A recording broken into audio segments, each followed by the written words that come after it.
लौटता था मैं जब पाठशाला से घर, अपने हाथों से खाना खिलाती थी माँ।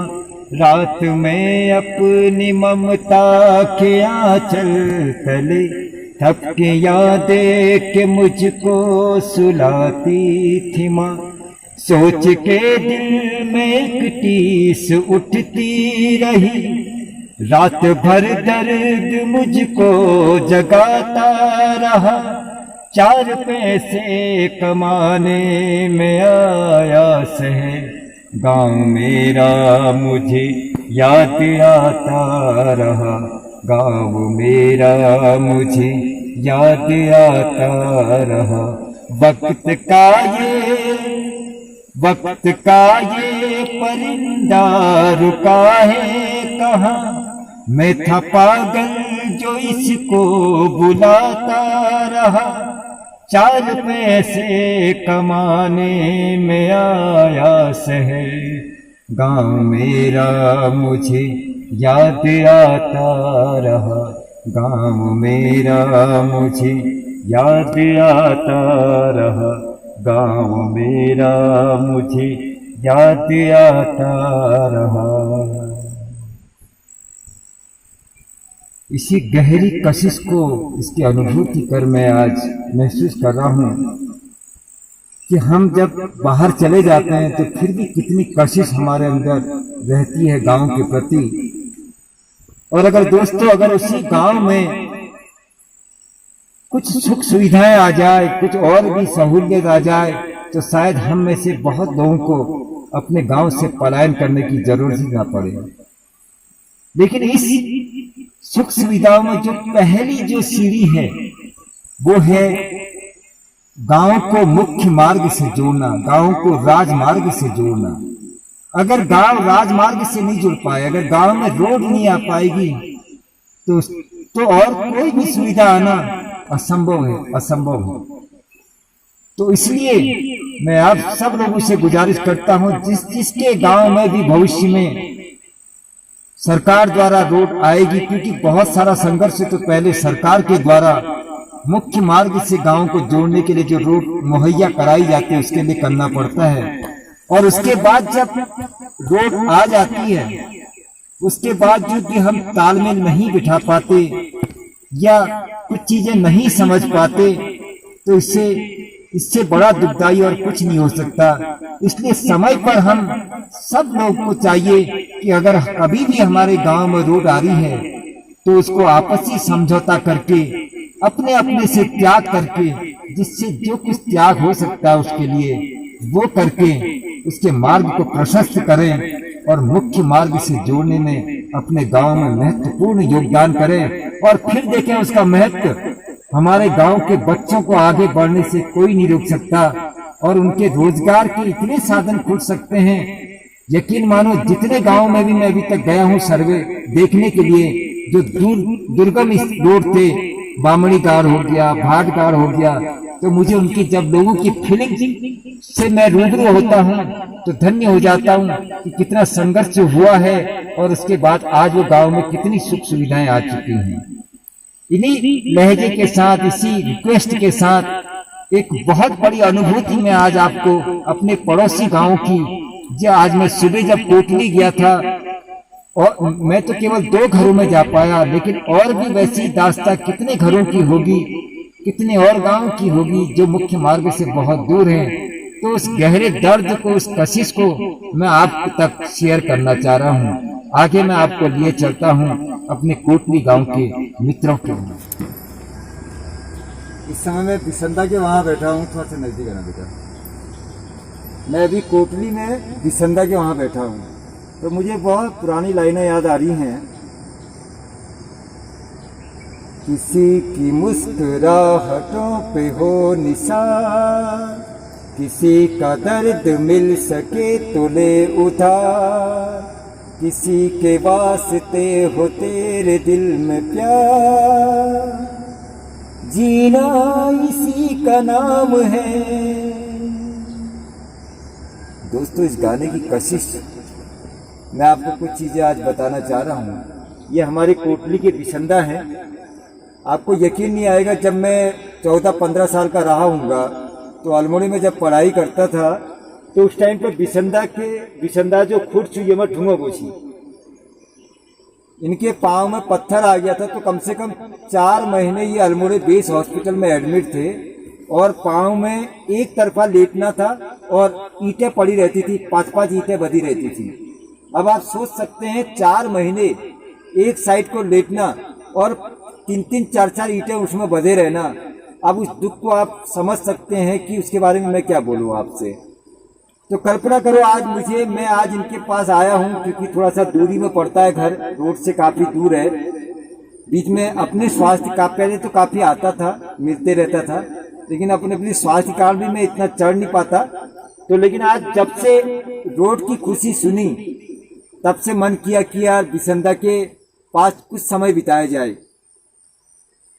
तो आज यहाँ पर आया हूँ और इस बात की खुशी है कि आज मैं बिसंदा के साथ चंद लम्हे गुजार रहा हूँ। और सबसे बड़ी बात यह है कि जब रोड आने के बाद मुझे जो बात यहाँ खींच के लाई है वो ये लाई है माँ जी, कि मैं चाहता हूँ कि जिस दिन रोड वहां पर तक पहुंच गई हमारे घर तक, मैं चाहता हूँ कि मैं बिसंदा को यहाँ से लेके जाऊं, अपने दोस्तों की कार बुलाऊं या किसी की भी कार बुलाऊं, तो बिसंदा को एक कप आप घर में कॉफी पीऊं। ऐसा मुझे बड़ी दिली तमन्ना होगी कि मैं उस कॉफी का आनंद बिसंदा को कराऊं। तो बिसंदा तैयार रहा हाँ जथिंदा आजाली तुम मुझे हमारा घर हिला। हाँ अब तुम ये देखो बिसंदा को गौरव जाओ क्या तुम, और वो जो गरीबी हालत में ये दिन गुजारी थी, ओहो, लेकिन आज बहुत खुश नसीब हूँ कि वो दिन आए और मैं आपको अपने घर ले जाके कॉफी पिलाऊं। और इंतजार करूंगा मैं उसका, और शुक्रिया अदा करता हूँ जो लोग भी पहले लगे थे और अभी भी प्रयासरत हैं ये चीजें जल्द से जल्द आए। और ये देखिए घर की हालत ये है, सिंपल जिंदगी इन्होंने पहले से ही गुजारी है और बेरोजगारी में अपने कोई रोजगार था नहीं, केवल एक पत्थर तोड़ा करते थे, उसकी वजह से भी पत्थर जब से आया तब से मजदूरी करना भी बंद हो गया। लेकिन उसके बीच में भी उन्होंने अपना स्ट्रगल छोड़ा नहीं, फिर भी जैसे तैसे गुजर बसर करके आज बच्चों ने फिर भी उनको थोड़ा ढका हुआ है।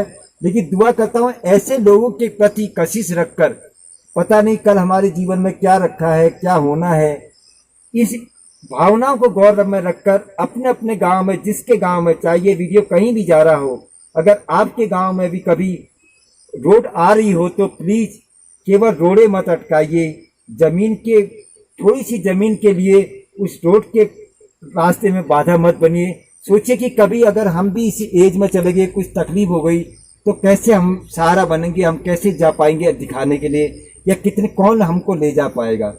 तो यह भी मैं चाहूँ कि सब जनी ये चीज़ों विचार करवे कि भविष्य में कष्ट छू जानी के छू जानी, सब बुजुर्गों को इसकी याद करते हुए सबको मदद करने की कोशिश करूं।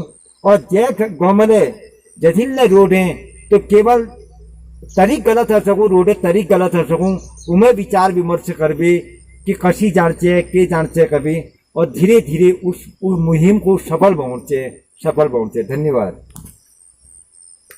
बिसंदा मेरा आवाज उड़ेसी मैं ये बतौर चाहने की बिसंदा तकलीफ भी कान में काफी कमजोरी है क्या कान सुनने नहीं तुम्हें तो कम में कान जब जोर लोग है तब सुनो।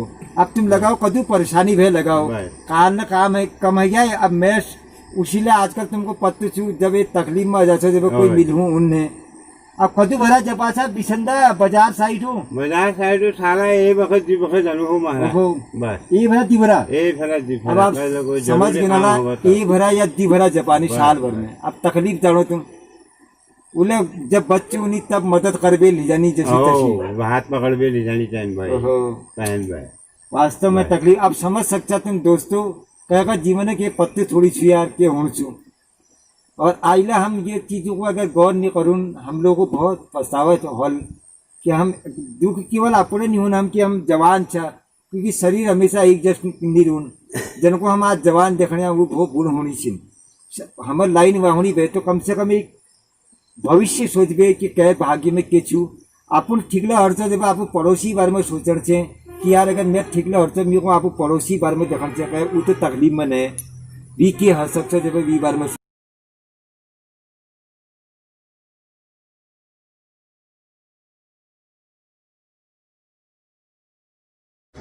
अभी देखो मैं ये अभी वीडियो में आपने देखा होगा बहादुर सिंह नयाल जी के साथ खड़ा हूँ कोटली में।